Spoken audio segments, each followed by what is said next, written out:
Welcome everyone to tonight's The Gut Rules Masterclass. We are so excited to invite and welcome everyone who is with us live, and for all of those who will be tuning into the recording, thank you so much for being here.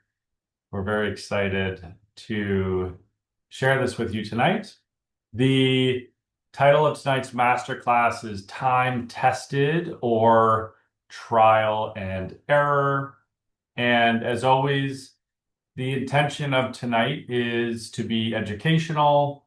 Everything that Russell shares is in the vein of being an educator. Nothing he says is, of course, considered medical advice. We do have a few other things to go through.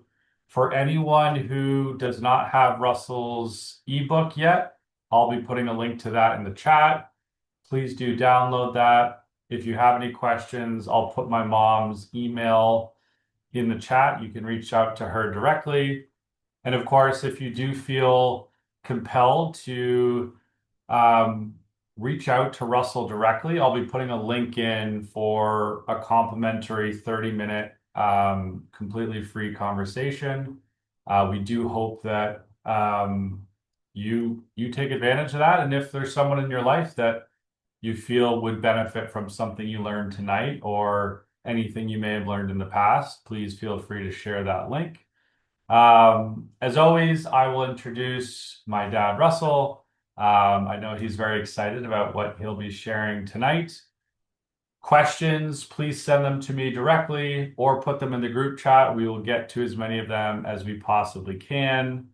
And without further ado, I will hand it over to my dad. For anyone who's listening or tuning in for the first time, my dad is Russell Mariani. He and my mom, Megan Moore, who's on camera somewhere, if you can see her, they founded the Center for Functional Nutrition back in the early 1980s.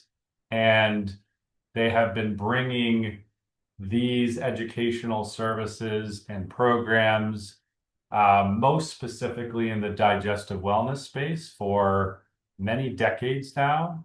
And my dad has published multiple books, and he will be referring and referencing those, I'm sure, in his talk tonight.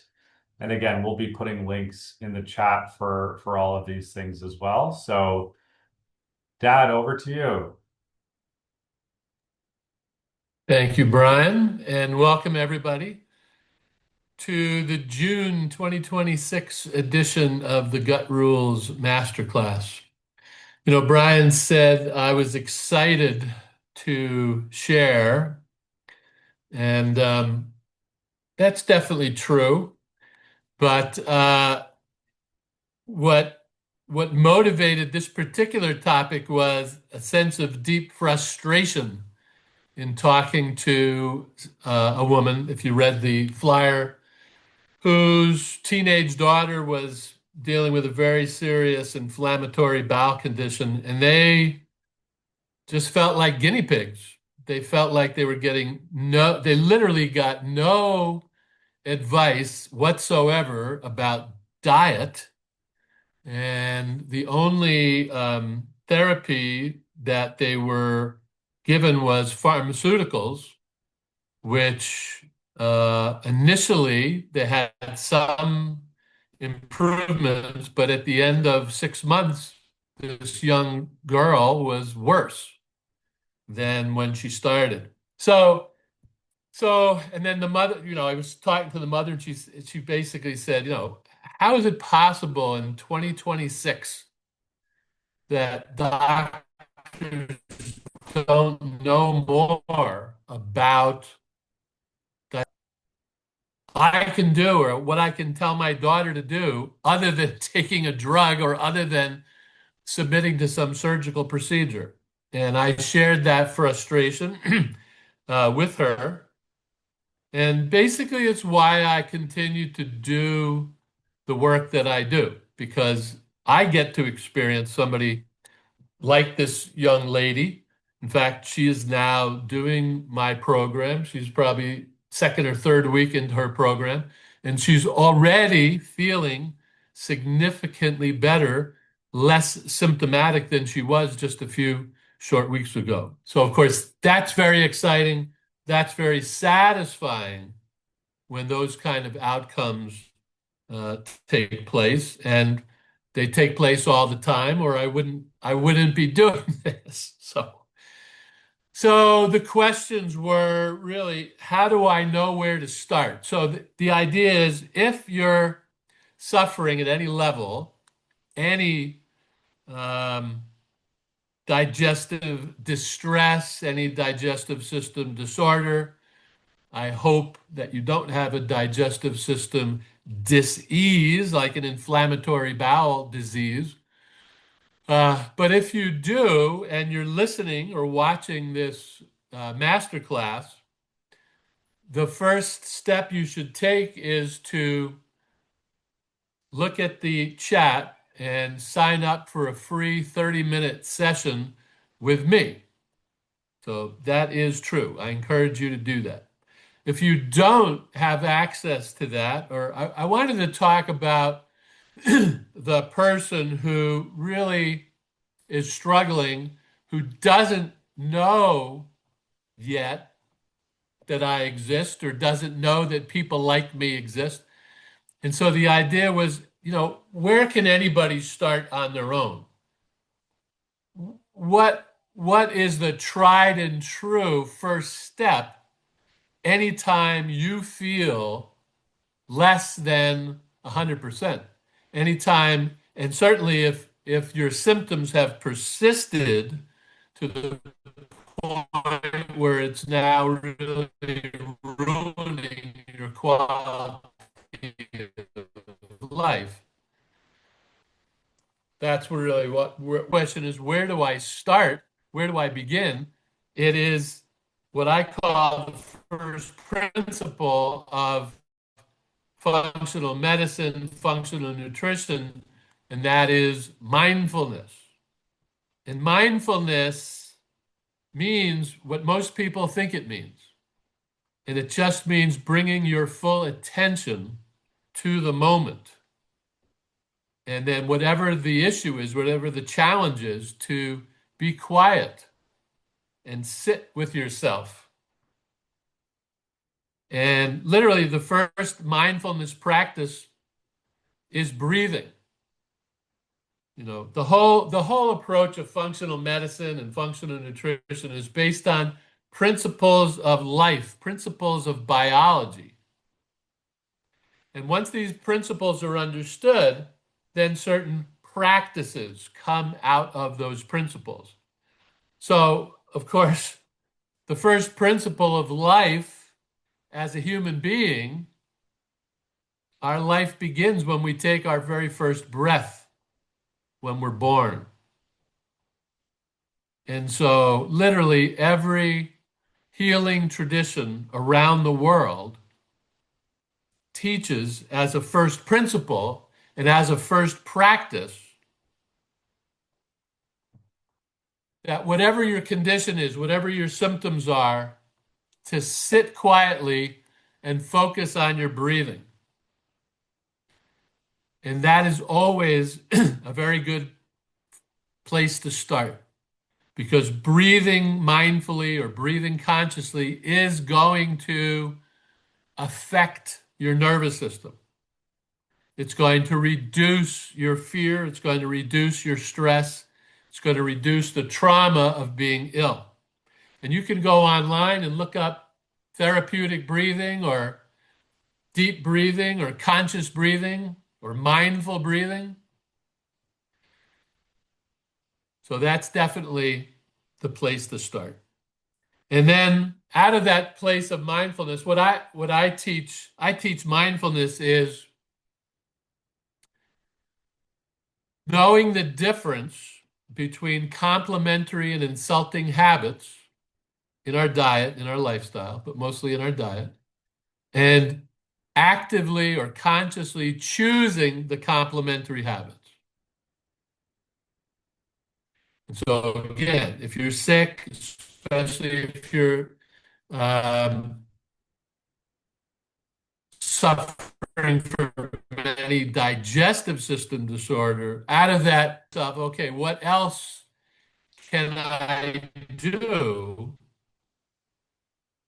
right now, today, to begin to work with my body to start calming down? So, very high in that list of most fundamental things is going to be sleep and rest. If you have not been sleeping enough, that could be adding to the stress, to the distress that you're experiencing. Gentle movement would be another foundational principle, foundational practice. And then you get to things like hydration. Absolutely no practitioner in the world who understands human health and physiology and how to step in and assist a patient or assist a client is going to disagree with proper daily hydration. When your body is properly hydrated, it's capable of producing anti-inflammatory chemicals, anti-inflammatory hormones, anti-inflammatory enzymes, anti-inflammatory antioxidants like glutathione. So again, there's a lot that you can do. I've mentioned at least 4 or 5 things. We haven't even talked about food yet. We haven't talked about diet. So this is a first principles approach. That's what functional medicine is. That's what functional nutrition is. So you think of all these things, you begin applying these things, and then when it comes to food, of course, when people have serious digestive distress, they don't want to eat any food. And that's totally understandable. People are afraid of food. But again, if you move yourself into this mindful place and you breathe and you relax, you're going to see very clearly that there are certain foods for everyone. You would not eat something hot or spicy. You would not eat something cold. In fact, most people that I've talked to over the last 50 years always say when their digestive system is stressed, they want to drink warm water, body temperature water, or warm tea, and the food that they eat wants to be warm, body temperature. And the next or another most obvious thing is you're going to completely eliminate the option of junk food and highly processed food. So again, that's obvious to most people. From a place of mindfulness, it's going to be a lot easier to make these decisions. And then there's a tremendous amount of variety that is possible that you could eat, that you could select. But before you make any of those selections, whatever you're currently eating, you would make sure that you sit down. Don't eat standing up. Don't eat when you're stressed. Go back to that place of mindfulness, breathe, get calm, get relaxed. And then whatever you're eating, make sure you chew every mouthful until it is baby food consistency in your mouth before swallowing. It is absolutely amazing. This is literally one of the very first things I was taught when I went to school for this in the late 1970s. I was telling someone a story yesterday. I won't tell you that story now about chewing, but it is the it is one of the most important practices, and it is the single most important practice that we have 100% control over. There are many factors that go into our diet, but chewing our food is something we have complete and total control over. And many times, too many times, people forget how important it is. And so, even the specifics of your diet and supplements like probiotics and things like that. If you did these first few things, and then no matter what it was that you were eating, you chewed that properly, your body would respond and you would start to improve. And so when it comes to the actual food choices, there's lots of different opinions about what defines the best food for human beings. Some people say raw food is the best, or juicing is the best, or now we have people who are really into the carnivore diet or the paleo diet, and all these different diets.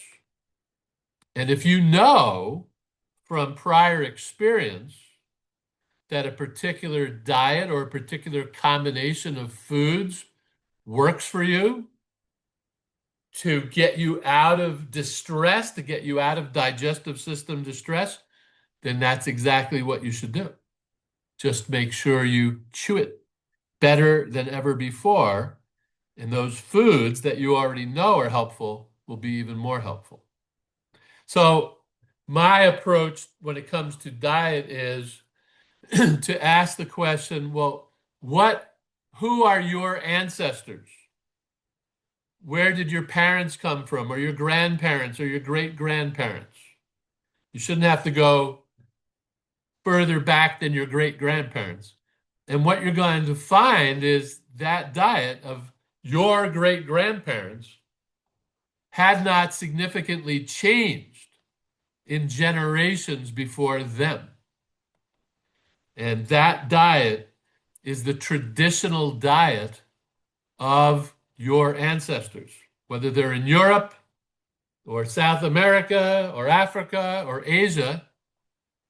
That diet is going to be centered around local foods, all organic, because there weren't any pesticides or herbicides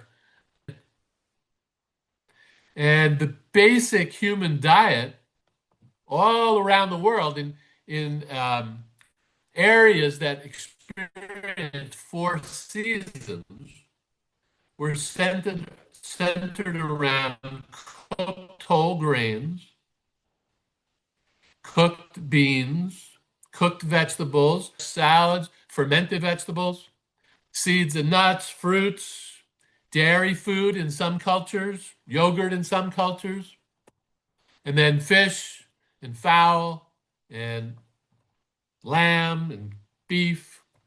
All those foods were in most traditional diets. But you notice that the primary focus is on the plant-based foods. Most people experiencing digestive system distress have a intuitive awareness that they need to either avoid completely or minimize animal protein, meat or dairy, things like that, and to focus more on the plant-based foods. So, and then beyond that, or at the same time, you're going to want to look into a very good probiotic because whatever you're eating, you're feeding the microbiome. The microbiome, the intestinal microbiome, the gut microbiome is this absolutely amazing ecosystem of organisms where 90% of the cells that make up your body are in your gut microbiome. That's part of the reason why it has such a powerful impact on your health, not just your digestive system health. And so you're going to want to, the reason to eat anything or drink anything or take any supplement is to restore normal functioning to that microbiome. And so when you have distress in your digestive system, for sure, 100%, you have distress in your microbiome. So this is the way to start. It's all laid out in my book, 30-minute session. These are the things that we would talk more elaborately on during a 90-minute initial consultation. So the next question in the flyer was, how long before I see results? And then the last question was, how can I be certain I'm on the best path to digestive wellness? So the answer to the question, how long before I see results, is quite amazing, because many times when you take this approach, when you stop the craziness and move into mindfulness, and out of mindfulness make decisions, your body knows what you're doing. And when you make decisions out of mindfulness, that's going to complement the healing process. And I believe I've seen this so many hundreds of times over the years, sometimes within minutes, sometimes within hours, sometimes within a day. People can feel a shift in their physiology where they know, again, intuitively, but they know from, the sensations they're feeling that their body has responded to their mindfulness. Their body has responded to the decisions that they made. And that's a very comforting experience. And that basically is the answer to the third question. How can I be certain I'm on the best path to digestive wellness? And that's because if you act out of mindfulness and you make these complementary choices in the core root cause areas, you are going to get feedback from your body, sometimes immediate, but definitely within hours, definitely within days. And that's how you know. That's how I knew 53 years ago, knowing nothing about nutrition, nothing about the biology or the physiology of digestion. I knew very little other than my diet, my high protein diet had made me sick, and a very simple return to a normal diet was at least the first step I could take. And when I took that first step out of a level of mindfulness that I created for myself out of desperation, but I also created that out of intelligence, common sense, not some high IQ intelligence, just common sense. And so that's really what mindfulness is. At the heart of mindfulness, or you could say common sense, springs out of mindfulness. It always has, and it always will. All right, let me stop there, Brian, and see what kind of questions have come through the chat, or maybe now that I've kind of given that little bit of a talk, questions that might come in as a Yes. result. Um, thank you. And thank you for the questions that have come in. I will get to them here. The first one was actually about when you started your healing journey. Um, And if you could go back and tell yourself one thing when you were really sick in the early 70s, what would it be?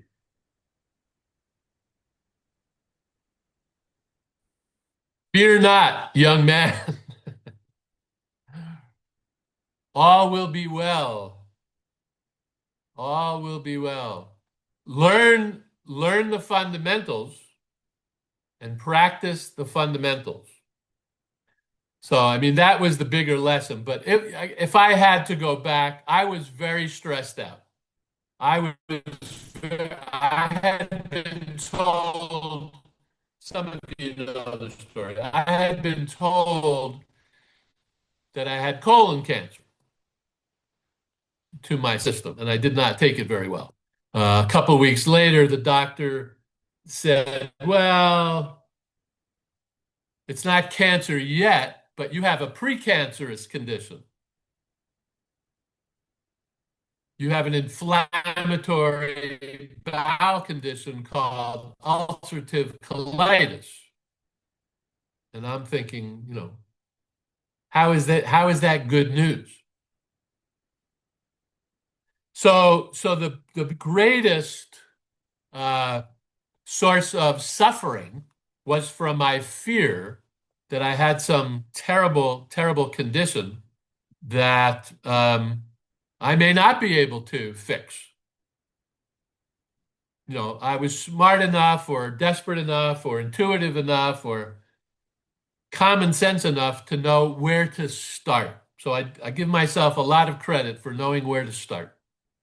But if I had the magic wand for anyone suffering, it would be to let go of the fear and to not worry and to pour every minute of your awareness into learning that your body can heal itself and your body will heal itself. And you need to learn these basic principles and practices. I've spent my entire adult life learning what they are and trying to teach them to other people, writing them, teaching them through webinars like this or through other events and retreats. And I mostly do that. I mean, I do that as a way of paying forward what happened to me, what happened in my life.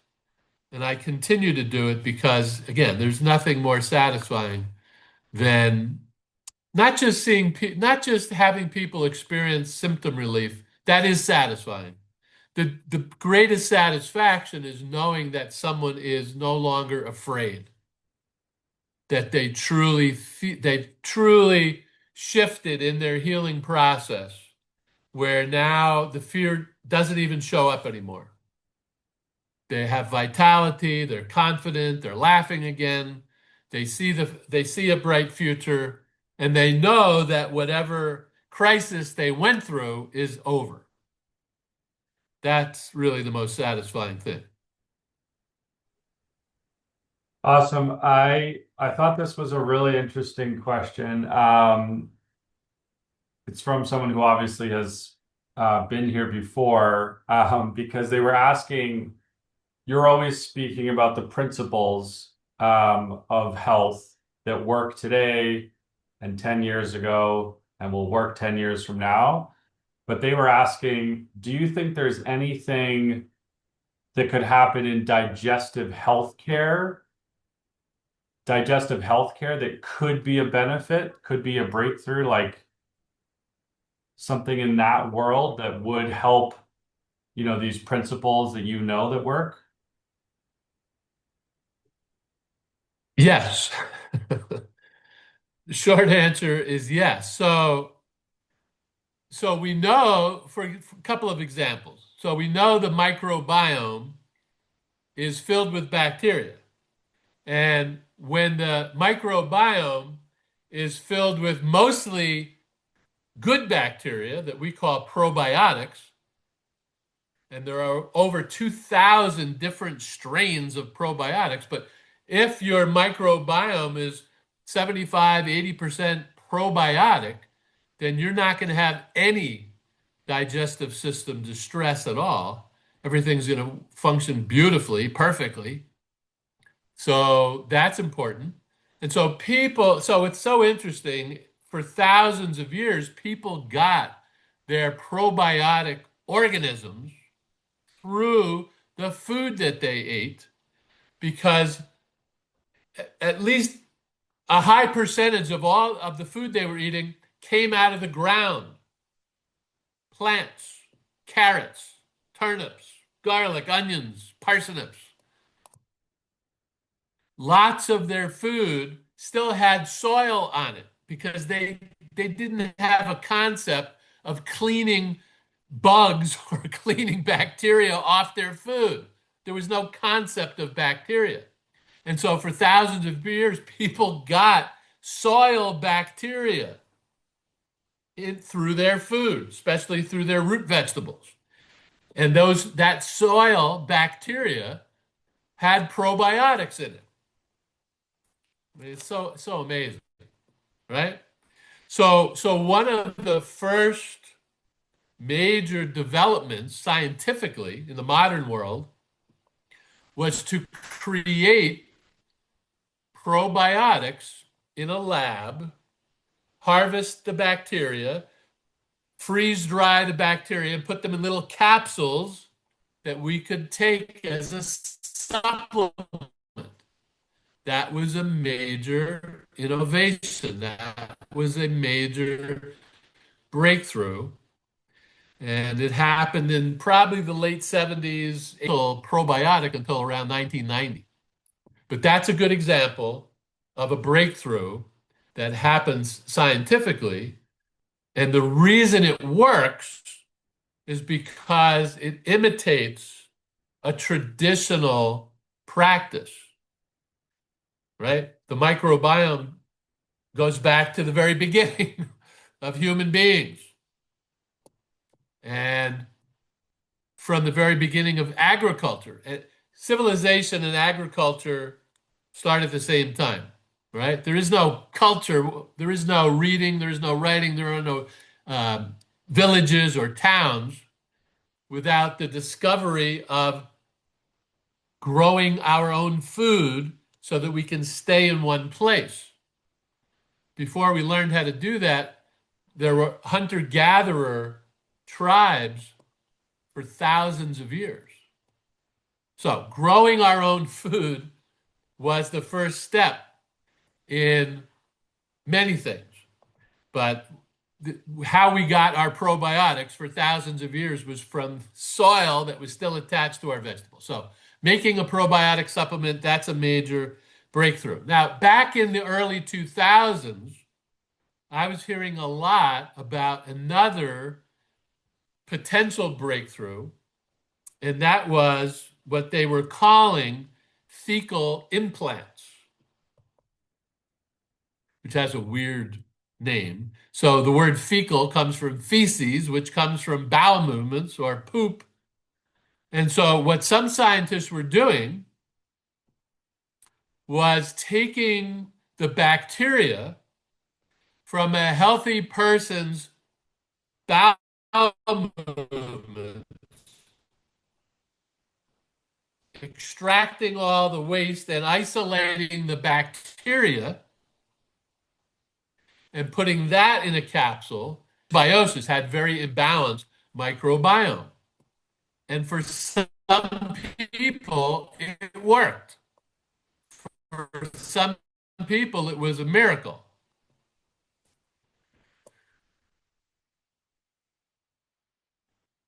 But it wasn't 100%. The process through, and the other thing was that an individual person's bacteria, by the time everything processes and turns into waste, some of that bacteria is unique to you. And so they were giving people's, internal bacteria to other people. And so some people benefited from that, but other people had very adverse effects. So it wasn't 100%.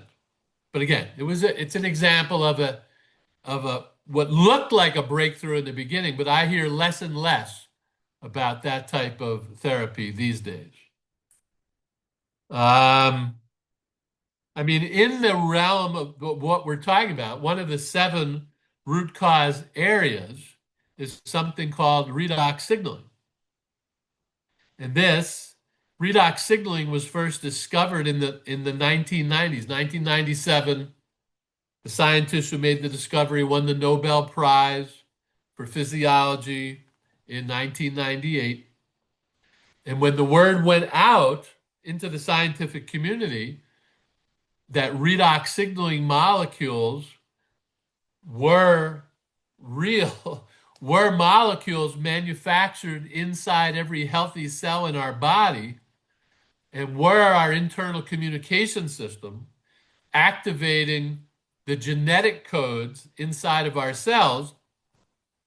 Laboratory researchers around the world tried to figure out how these redox signaling molecules might be manufactured in a lab, put into a supplement, and given back to the human body, replenishing the supplies of these very essential molecules. So that is a breakthrough.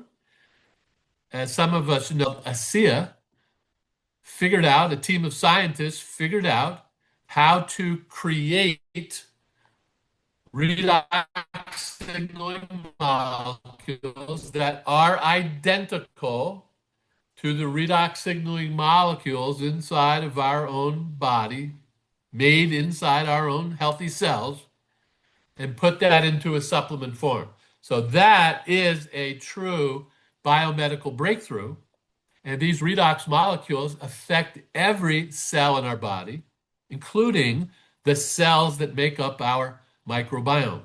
So those are the things that come to mind. I can't think of another, breakthrough technology at the moment, but to me, the ultimate breakthroughs are things that imitate things that are already going on in the body. Okay, and that's I don't even know what the correct term is for that, but it's the opposite of a pharmaceutical. A pharmaceutical is by definition a non-native substance. Pharmaceuticals do not exist inside the body unless we put them there. In other words, pharmaceuticals are not created by the body, but redox signaling molecules are created by the body. Antioxidants are created inside the body.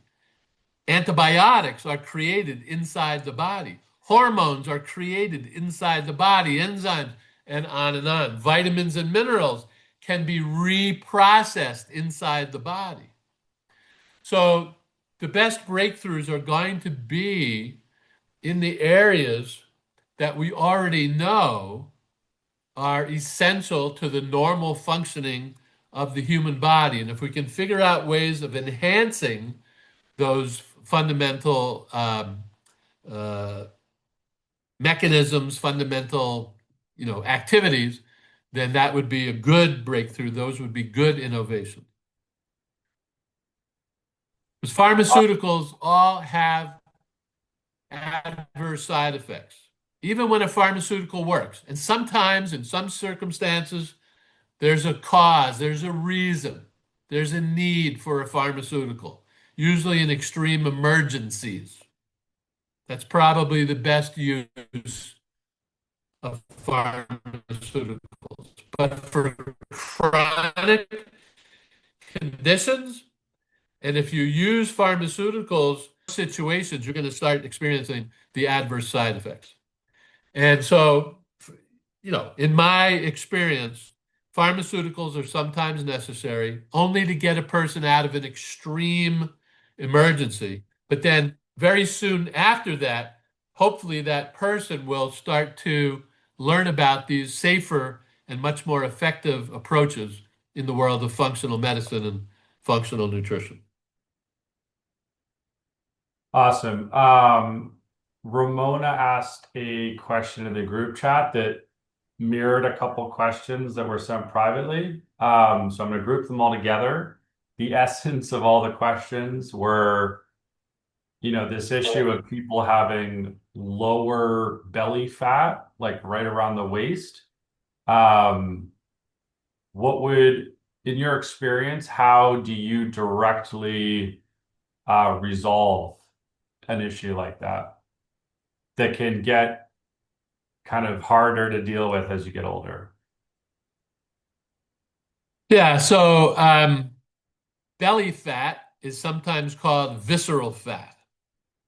And it gets produced when metabolically the whole body metabolically is not efficient, is not being efficient, and particularly the digestive system. Um, I often say when the digestive system is functioning normally, it transforms food into energy. And there'll be, well, let me put it this way. So a healthy body has a certain amount of fat. Fat is not always 100% of the time unhealthy, but you will not have extra fat. You will not have visceral fat. You will not have this, uh, protruding belly. And the visceral fat in the belly can be a small amount, a medium amount, or a very large amount. So when the digestive system is functioning properly, it transforms or converts our food into energy. When the digestive system is stressed, it transforms or converts our food into fat and transforms it into visceral fat. So if you have the quintessential excess 10, 15, 20 pounds, probably in and around the belly. So again, another benefit of restoring normal digestive system function, but the pathway to that is to restore health to the microbiome. An unhealthy microbiome, by definition, has more dysbiotic organisms than probiotic organisms. And when that is the case, you're going to have inefficiency, you're going to have stored toxins, you're going to have stored fat. So the simple answer is to make sure that your digestive system is functioning properly, normally, to make sure your microbiome is very, very healthy. When the microbiome is very healthy, you're not going to have that problem. You're not going to have excess weight. You're not going to have visceral fat. You're not going to have stored toxins. So I guess that's the best way to answer it, in that context. Awesome. Those are actually all the questions that came in. And I know in your what you sent out for the masterclass, you were talking about, discussing what are tried and true and safe and effective, time tested. You went through that, in your talk earlier on.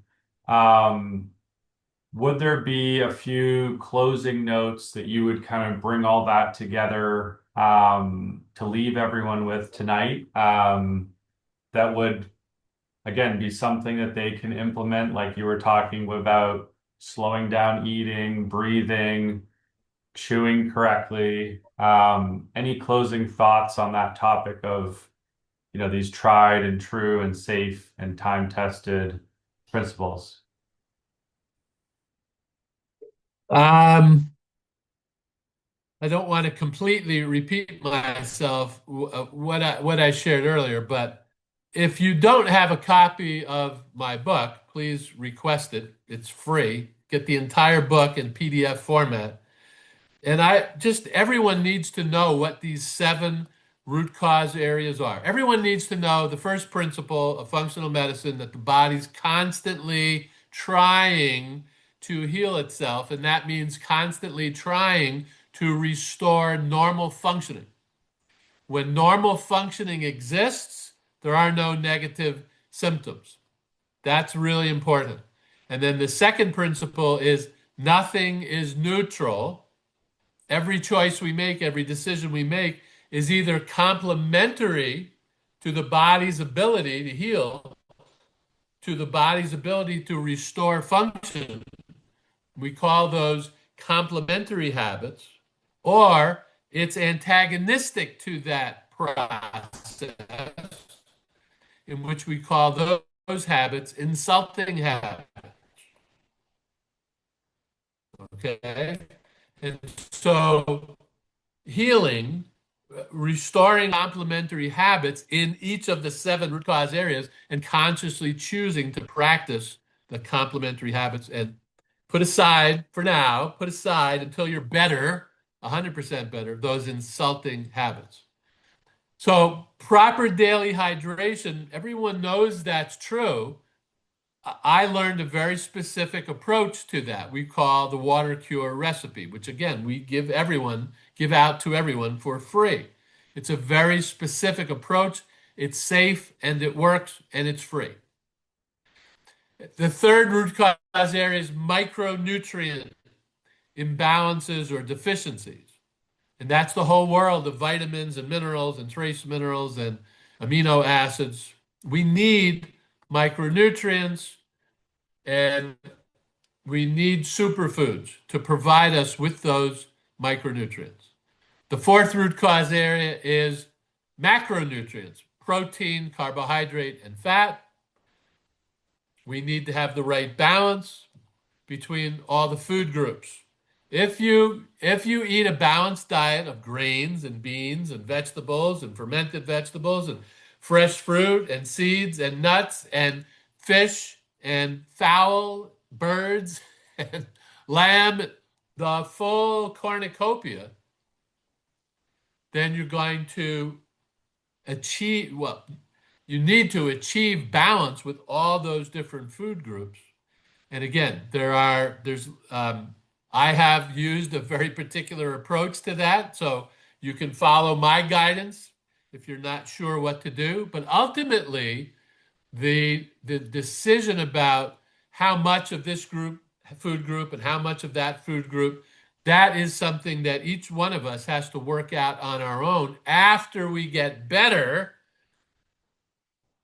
To get better, if you can figure that out on your own by reading a book or having a few conversations with somebody, then fine, fantastic. But if you're struggling, then please consider setting up a consultation with me, and I will walk you through that whole process.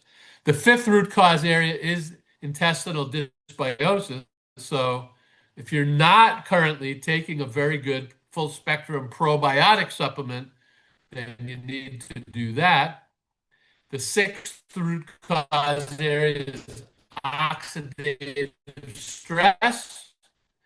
And oxidative stress is the medical term for inflammation, aches and pains. There is no pain possible in the body without that pain being caused by oxidative stress, like excess sugar, excess alcohol, excess caffeine, junk food, pesticide residue, herbicide residue, environmental pollution, all those sources, junk food, too much chocolate, too much cookies, too much junk food. If you could see what oxidative stress looked like under a microscope, it would be literally an imbalance between two types of molecules in the cellular structure. And those two types of molecules are reductants and oxidants. And when you put those two words together, you get redox. And so when you have inflammation, the redox potential of your body is out of balance. If you can get that redox potential in balance, then the oxidative stress disappears, the inflammation disappears, and now the cells are much more able to restore normal functioning. Again, every cell of your body is genetically programmed to function normally.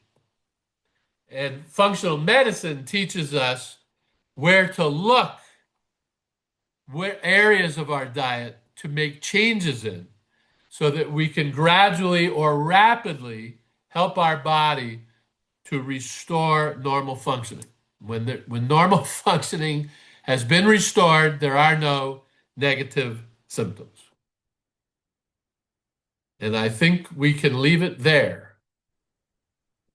Awesome. Well, thank you, Russell, as always. And thank you, everyone who participated here live. Thank you for everyone who will watch the recording. Um, these are very special for us. We love doing them. We take education very seriously, and we hope that these gatherings together offer and provide a very safe and educational place for each of us to learn and grow. Ultimately, we hope that everyone here is already on a health journey. If it's your first time, that's super exciting. Welcome. If you're coming back, we love you. Thank you for being here. And for anyone that's interacting with us, again, live on the recording, this work is for you. We hope that it brings value to you tonight and that you take it forward, that you pass it on into your own lives. So thank you for creating this with us tonight. Please do reach out to my mom. I put her email in the chat. If you have any questions, please book a session directly with my dad. The link is there. And we look forward to seeing you all again very soon. Thank you so much. Thank you, Brian. Thanks, everybody. Thank Have you. a good night. We're close to the very first day of summer. So happy summer to everyone. Bye-bye. Bye-bye.